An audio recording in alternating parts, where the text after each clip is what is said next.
교재 77페이지입니다. 고라의 자손들은 대대로 성전의 문지기를 맡았고 오벳 에돔의 자손들 역시 문지기로 성전을 섬겼습니다. 이들 가문은 제비를 뽑아 번갈아 가며 성전 문지기의 직임을 다했습니다. 레위 후손들 중 아히야는 성전 곡간을 섬기며 성물을 관리했습니다. 성전 곡간에는 백성들이 하나님께 드린 성물들뿐 아니라 전쟁에서 승전하여 얻게 된 전리품 중에서 구별하여 드린 것들이 있었습니다. 모든 가문의 우두머리와 천부장, 백부장 등 왕을 섬기는 관원들은 12개의 반열로 나누어서 매달마다 번갈아 가며 궁전에 들어가게 했습니다. 이 밖에도 왕의 재산을 관리하는 이들, 왕의 곁에서 모사와 벗을 하던 이들의 이름도 기록되어 등장합니다. 방금 읽은 대로 26장에는 성전의 문지기들 그리고 성전의 곡간 맡은 사람들이 누군지, 27장에는 그 모든 지파별로 우두머리와 관원들이 소개가 되고 있습니다. 오늘 본문 읽기 전에 23장 1절에 보면 이렇게 나와 있죠. 다윗이 나이가 많아 늙음에 아들 솔로몬을 이스라엘 왕으로 삼았다. 그러니까 이제 아들 솔로몬이 하나님 앞에 나라를 잘 다스릴 수 있도록 다윗 왕의 모든 지파별로 정리를 다 하고 누가 어떤 역할을 맡아야 할 것인지를 다 결정해 놓은 것이 연속되는 오늘 본문입니다. 자, 1절 말씀 26장 1절. 자, 함께 읽습니다. 시작. 고라 사람들의 문지기 반들은 이러하니라. 아삽의 가문 중 고레의 아들 무셀레마라. 아멘. 자, 고라 사람들이 하는 일은 문지기입니다. 문지기. 문지기는 잘하면 본전이고 못하면 욕먹는 게 문지기입니다. 문지기야 문을 잘 열고 닫으면 되는 것이고, 혹시 우리로 말하면 문을 열어주어야 될 시간이 아닌데 누군가 문을 열고 무단 침입을 하는 사람이 있으면 막고, 또 문을 열고 들어와야 될 시간에 미리 문을 열고 그 주위를 청소하는 그런 일을 주로 하게 되지요. 그런데 이 문지기들 이름들이 쭉 나와 있습니다. 사실은 이게 참 의미가 있는 거죠. 문지기들 하는 일은 표가 나누는 일이 아닙니다. 잘하면 본전이고 잘못하면 욕먹는 일입니다. 문지기가 문 잘 열었다고 칭찬받는 경우는 별로 없죠. 그런데 문을 다 열어놔야 되는데 혹시 그날 몸이 안 좋아서 문을 못 열었거나 아니면 무단 침입을 했는데 살펴보지 못했거나 이러면 평상시에 잘한 거 아무 소용없고 한 번 잘못하면 아주 심하게 꾸중을 얻는 일입니다.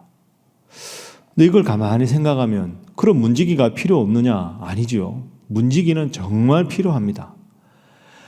항상 있는 것 같지만 그분이 존재하지 않으면 아주 하찮은 것 같지만 결정적으로 제일 중요한 일이 문지기지요. 그래서 첫 번째 기도 제목은 행복한 문지기로 살게 하소서 하는 겁니다. 행복한 문직. 아주 드러나고 대단한 일이 아니고 전면에 서서 모든 사람에게 인정받고 부각이 되는 그런 자리가 아니지만 꼭 필요한 자리, 없으면 반드시 표가 나는 자리. 교회 일도 그런 일이 참 많이 있죠. 임마누엘 찬양대도 그렇고 새벽기도 나오시는 여러분도 그렇고, 어느 날 갑자기 새벽기도 인원이 쑥 빠지면 이거 교회가 기도가 시켜졌다, 이런 생각 때문에 서로 마음이 걱정스러워질 일도 많이 있겠죠. 난 자리, 든 자리는 몰라도 난 자리는 항상 표가 나는 겁니다. 여러분 맡고 계신 일이 어떤 일이라 해도 큰 일이고 중직자고 임원이고 그런 일이 아니어도 문지기의 일을 맡아도 그 문지기 일을 잘했을 때 하나님께서 큰 상급을 주신다 생각하시고 새벽 기도에 나와서 기도하는 일, 이 일이 참 중요한 일이고, 예배 때마다 이 자리에 앉아서 하나님께 예배하는 일이 가장 소중한 일이고, 다들 바쁘고 힘들어서 모이기 힘들 때에도 하나님 앞에 예배하는 그 자리가 소중하고 복된 자리다, 이런 마음을 꼭 가지시고 드러나지 않지만 해야 할 소임을 성실하게 잘 감당하시는 여러분 모두가 되시기를 주님 이름으로 축복합니다. 자, 두 번째 기도 제목은 미래를 준비하는 교회가 되게 하소서 하는 겁니다. 미래를 준비하는 교회.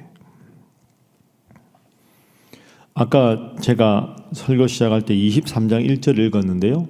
자, 지금 쭉 나오는 게 예를 들어서 24장에는 제사장의 명단이 나오고 25장에는 찬양대 명단이 나오고 오늘은 문지기 명단이 나오고 27장에 넘어가면 각 지파별로 관원들의 이름이 나옵니다. 그런데 여러분, 제사장이나 찬양대나 문지기들이나 이런 사람들은 사실 다윗 왕을 위한 게 아닙니다. 다윗은 지금 나이가 많아서 늙었고 그의 아들 솔로몬이 왕이 되어 있는 상태입니다. 그럼 여러분, 솔로몬을 한번 생각해 보십시오. 솔로몬이 지난번에 제가 설교할 때 말씀드렸지만 헤브론에서 6명의 아들들이 있었습니다. 7년 6개월 다스릴 때. 그때 아들들 중에 아무도 왕이 되지 못했지요. 암논도 왕이 안 되고 첫째 아들 암논, 둘째 아들 다니엘, 셋째 아들 압살롬 쭉 해서 왕위 서열 1위부터 솔로몬까지 그 전까지 아무도 왕이 되지 못했습니다. 그리고 솔로몬이 왕이 된 거죠. 그러니까 사실은 큰아들이라서 왕이 된 게 아닙니다. 솔로몬이.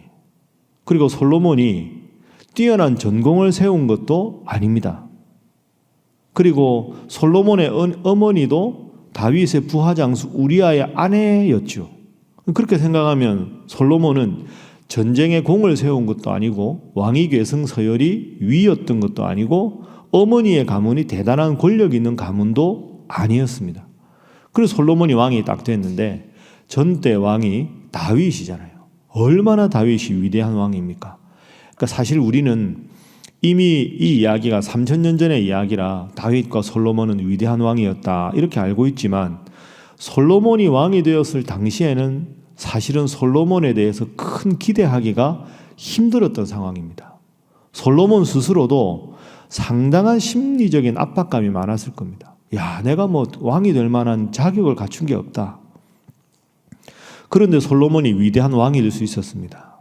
누구 때문에? 첫 번째는 하나님 때문인데요. 두 번째는 아버지 때문입니다. 아버지가 나이가 많아서 늙어서 왕위를 그만두었지만 아직 힘이 있을 때 솔로몬을 도와서 일할 성전 문지기들, 레위 자손들, 찬양대, 제사장 모든 걸 다 완벽하게 정리를 해두었죠.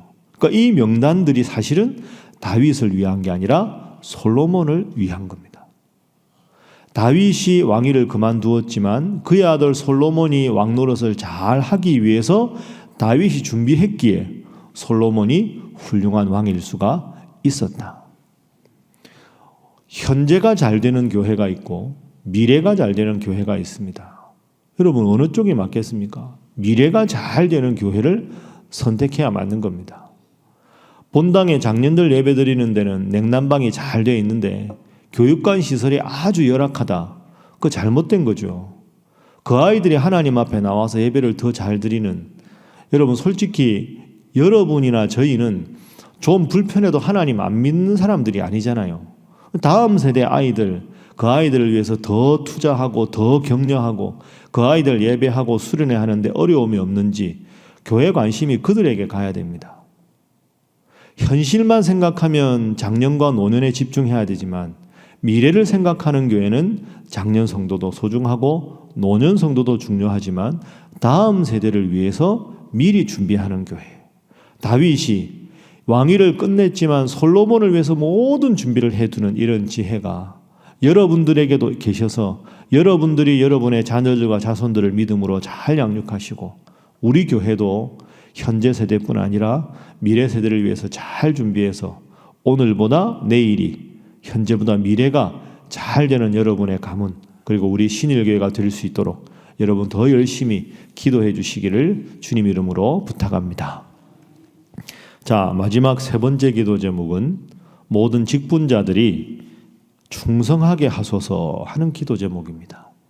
모든 청지기들과 모든 직분자들이 하나님 주신 직분에 충성하는 것. 예를 들어서 26장 20절. 자, 한번 읽어볼까요? 26장 20절. 자, 시작. 레위 사람 중에 아히야는 하나님의 전 곳간과 성물 곳간을 맡았으며. 아멘. 쭉 26장에는 곡간을 맡은 사람들이 등장합니다. 27장에는 각 가문의 지파의 우두머리, 천부장, 백부장, 왕을 섬기는 관원들이 등장하죠. 성전 곡간 맡은 사람들도 칭찬받기는 어려운 자리입니다. 뭐가 비면 꾸중 듣기는 쉽지만 각자 맡은 일이 큰 일이든지 작은 일이든지 충성을 다하는, 다윗이 왜 훌륭한 왕이었느냐, 이렇게 모두에게 책임과 역할을 분명하게 맡겼기 때문에, 요즘 말로 하면 행정 직제 시스템을 완벽하게 구축했으니까 다윗 왕 한 사람만 잘한 게 아니라 왕과 더불어 모든 백성들 중에 해야 할 일을 다 잘 감당했기 때문에 다윗 왕 때 승승장구할 수가 있었던 거죠. 나라도 마찬가지고 직장도 마찬가지고 특히 교회도 마찬가지입니다. 여러분에게 맡겨진 직분이 무엇인가? 한번 따라 할까요? 직분은 축복의 통로이다. 직분은 축복의 통로입니다. 그러니까 여러분이 하나님 주신 직분은 충성으로 잘 감당해야 합니다. 그런데 시험 들지 말고 생각하십시오. 여러분 중에 누가 그렇다는 게 아니라 직분 때문에 신앙생활을 망치는 경우도 가끔 있습니다. 저분은 참 저 직분일 때 너무너무 잘했는데 그 직분을 맡고 나서는 너무 사람이 교만해졌다. 그런 평가를 교인들에게 만약에 받으면 그분은 그 직분을 맡지 않는 게 낫습니다. 여러분, 직분은 그 직분을 맡을 만큼 신앙의 그릇이 함께 커져야 직분이 통로가 되지. 사람이 점점 더 교만해지고 하나님보다 자기를 더 믿는데 직분만 많아지면 그 사람을 더 하나님 앞에서 부끄러운 신앙인이 되기가 쉽습니다. 그래서 직분이 높아진다는 표현이 그런데 중요한 직분을 맡으면 맡을수록 더 겸손해야 되고 더 기도해야 되는 이유가 여기 있는 거죠. 직분은 축복의 통로도 될 수 있지만 직분은 그 사람의 신앙생활에 도움이 안 되는 방향으로도 갈 수가 있습니다. 우리는 가끔 그런 경우를 이런저런 사례들을 통해서나 매스컴을 통해서 보고 있지 않습니까? 가룟 유다에 대해서 차라리 나지 않았으면 좋았을 것을. 얼마나 가슴 아픈 이야기입니까? 예수님의 제자까지 된 사람인데 나지 않았으면 좋았을 것을. 그 가룟 유다의 모습이 내 모습일 수도 있다.